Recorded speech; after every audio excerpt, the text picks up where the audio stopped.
Karena sistem di Indonesia, syarat bahasa Inggrisnya itu sudah lumayan. Standar bahasa Inggris kita lebih tinggi. Apa iya? Iya. Sekolah belajar bahasa Inggris, ngomong bahasa Inggris gak usah malu kalau dikatain so Inggris atau apa, karena itu tuh bekal banget itu buat kalian yang pasti banget dipakai di mana-mana. Apakah anak saya yang kelas 4 SD itu sudah boleh ikut kakaknya sekolah di Kanada? Halo, saya masih bersama dengan Kak Tiara. Apa kabar Kak Tiara? Baik Pak. Pak, saya ada pertanyaan nih Pak. Ada yang komentar di YouTube kita. Boleh, silakan. Katanya, halo tim Universal, saya ada pertanyaan, mohon dibantu dijawab.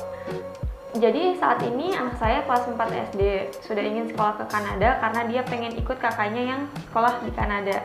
Apakah bisa kalau dia mau ikut kakaknya? Oh, oke. Pertanyaannya bagus sekali. Jadi saya ulang sedikit. Apakah anak saya yang kelas 4 SD itu sudah boleh ikut kakaknya sekolah di Kanada? Oke, saya akan jawab dari sisi dua hal. 4 SD itu umur berapa ya Pak? 9 nih? 4 SD 9 atau 10 ya? kayaknya 9 atau 10, betul. 10 Iya. tahun ya? Betul. Bisa nggak tuh Pak? Bisa apa enggak ya? Saya akan jawab dari sisi dua hal. Yang pertama dari sisi akademik, dari sisi kelas berapanya. Yang kedua saya akan jawab dari sisi imigrasi dan peraturan dari sisi hukumnya. Jadi seorang anak boleh sekolah di Kanada kalau sekarang ini, karena Kanada sistemnya adalah by provinsi. Setiap pendidikan provinsi di Kanada itu berbeda. Jadi saya hanya ngomong dari sisi provinsi Ontario. Nah, kalau provinsi Ontario mengizinkan yang paling muda itu berangkat yang kelas 7 atau lulus SD. Jadi yang kelas 4 SD, saya minta maaf, masih belum bisa berangkat ke Kanada. Meskipun ada kukunya ya. Kenapa? Karena dianggap satu, belum cukup umur, belum cukup dewasa. Yang kedua, dari sisi imigrasi juga masih belum diizinkan. Nah, sekarang saya mau bahas, mumpung ada pertanyaan ini, saya mau bahas ini. Berarti dari kelas berapa yang paling muda boleh berangkat gitu ya? Betul, saya akan dari kelas berapa yang paling muda. Jadi, sekali lagi saya ngomongnya dari sisi Provinsi Ontario. Karena setiap provinsi berbeda, dan Provinsi Ontario, provinsi yang paling banyak international students, yang paling difavoritkan sama international students. Tadi saya sudah bahas minimum lulus SD atau selesai kelas 6, berarti masuknya di kelas 7 SMP atau kelas 1 SMP. Kelas 1 SMP itu yang paling awal boleh. Cuman saya tahu banyak orang tua yang mengatakan kelas 7 lulus SD itu masih terlalu kecil. Mereka belum siap, mereka belum punya bahasa Inggris yang mumpuni.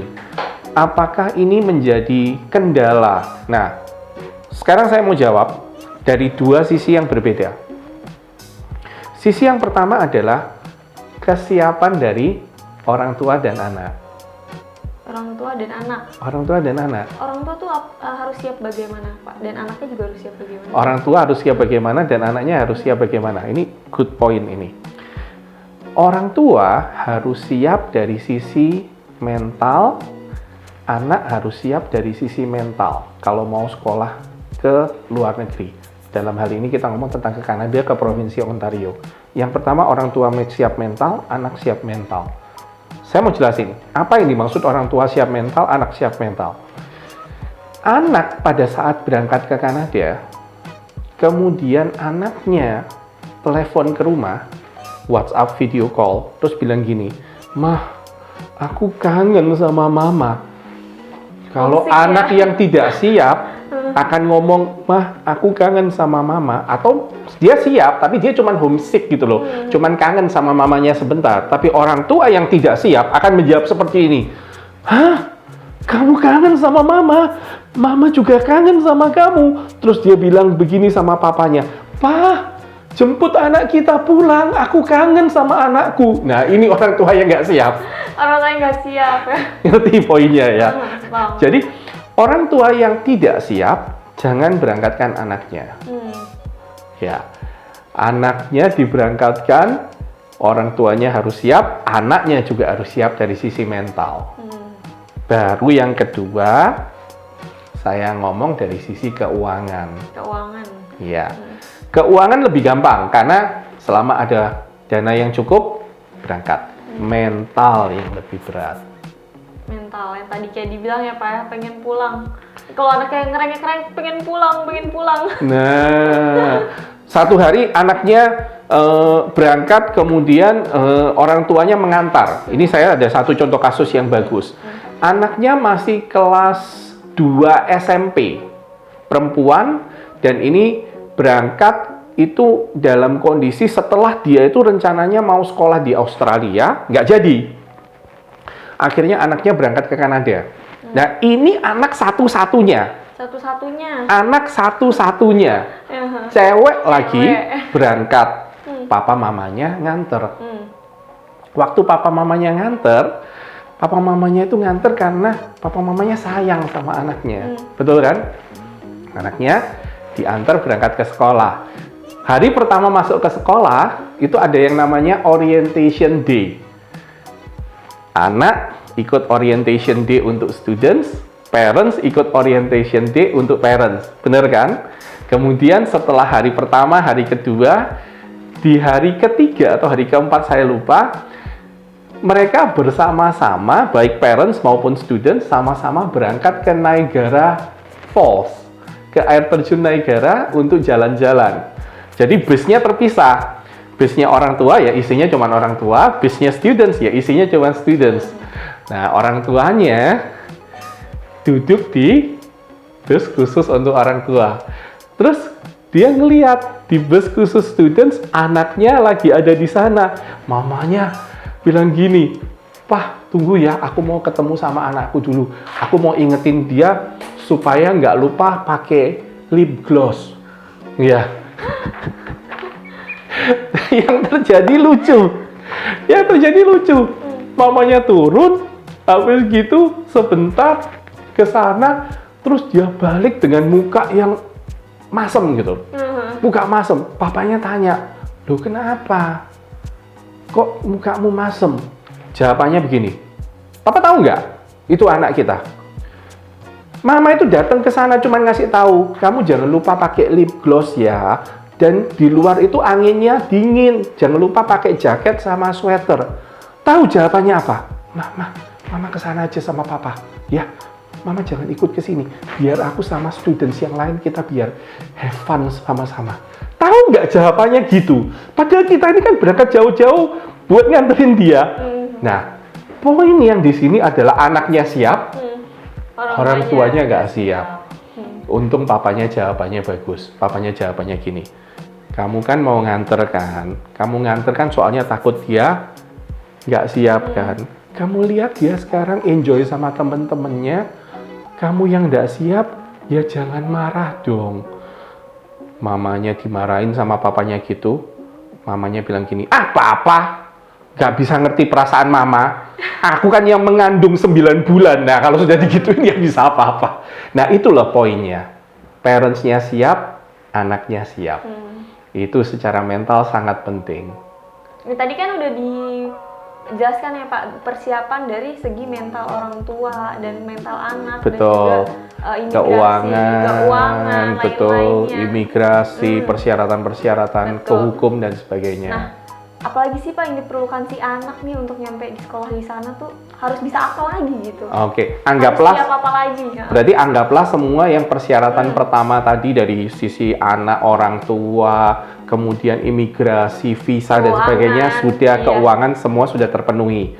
Berarti persyaratannya tinggal persyaratan dokumen, raport, ya, sama persyaratan bahasa Inggris. Persyaratan bahasa Inggris. Jadi anak Indonesia itu persyaratan bahasa Inggrisnya itu bisa. Kenapa bisa Pak? Kan masih kecil tuh masih anak-anak. Itu apa bisa bahasa Inggrisnya buat berjuang di sana, di negara orang kan? Bener, padahal dia di sini pakai bahasa Indonesia. Pakai bahasa Indonesia. Sana pakai bahasa Inggris, kok bisa gitu ya? Bahasa Jawa. Bahasa Jawa, bahasa Sunda, bahasa kan keluarga Betawi. orang nggak bisa pakai bahasa itu. Ini good point banget ini. Jadi gini, students Indonesia, mereka itu sudah mulai dari SD kelas 1, sistem Indonesia nasional itu sudah punya pelajaran bahasa Inggris minimum 2-3 jam pelajaran per minggu. Tapi kan biasa aja Pak, maksudnya masih basic-basic. Masih basic ya. Apa bisa dipakai? Nah, itu salah satu keuntungannya sistem di Indonesia. Karena sistem di Indonesia, syarat bahasa Inggrisnya itu sudah lumayan. Standar bahasa Inggris kita lebih tinggi. Apa iya? Iya. Jadi kelihatan pada saat kita ke luar negeri, students mana yang membutuhkan kelas bahasa Inggris lebih lama, students mana yang membutuhkan English course and preparation course, itu pasti lebih banyak bukan anak Indonesia. Lebih banyak dari China, dari Jepang, dari Korea, itu yang lebih banyak. Kok bisa gitu Pak? Asiknya, orang Indonesia syarat bahasa Inggrisnya selain mereka sudah punya persiapan, plus jangan lupa, anak Indonesia sendiri itu punya private class di luar. Di luar sekolah gitu. Di luar sekolah. Nggak tahu mereka ngambil TOEFL, ngambil IELTS, ngambil speaking, ngambil listening, ngambil structure, ngambil grammar, ngambil vocab. Tapi ada persiapan bahasa Inggris juga di luar. Dan jangan lupa, anak Indonesia itu kalau nonton drama, kalau nonton film, mereka lebih prefer film dan drama berbahasa Inggris. Mereka mendengarkan lagu-lagu berbahasa Inggris. Mereka sudah terbiasa nyanyi berbahasa Inggris. Bahkan beberapa sekolah yang mengharuskan mereka presentation in English. Oh, jadi emang udah terlatih ya, Ya. dari sekolah, dari daily activity Bener. dia, dan juga belum lagi tambahan-tambahan kursus dari luar Bener sekolah sekali. ya Pak ya. Jadi bantuan untuk si anak ini untuk bahasa Inggrisnya lebih bagus. Iya, Jadi- tapi bukan berarti itu sudah cukup. Tapi minimal untuk modal itu sudah bisa. Toh nanti di Kanadanya si anak akan ngambil kelas bahasa Inggris lagi. Tapi bukan kelas dasar. Bukan basic, bukan my name is Suito, I like mango, itu bukan. Bukan ya? Bukan sama sekali di situ. Tapi mereka akan belajar lebih ke bahasa Inggris yang level di atas. Jadi mereka ini harus tetap ambil kelas bahasa Inggris di sekolah atau udah yang dia punya ini udah cukup Pak? Oke, good point. Apakah mereka harus ngambil bahasa Inggris di sekolah atau sudah cukup? Nah, seperti yang tadi saya bilang, mereka pasti ngambil kelas bahasa Inggris, tapi levelnya disesuaikan dengan level mereka sendiri. Bagi yang levelnya lebih tinggi, akan berbeda dengan mereka yang ngambil levelnya baru di dasar.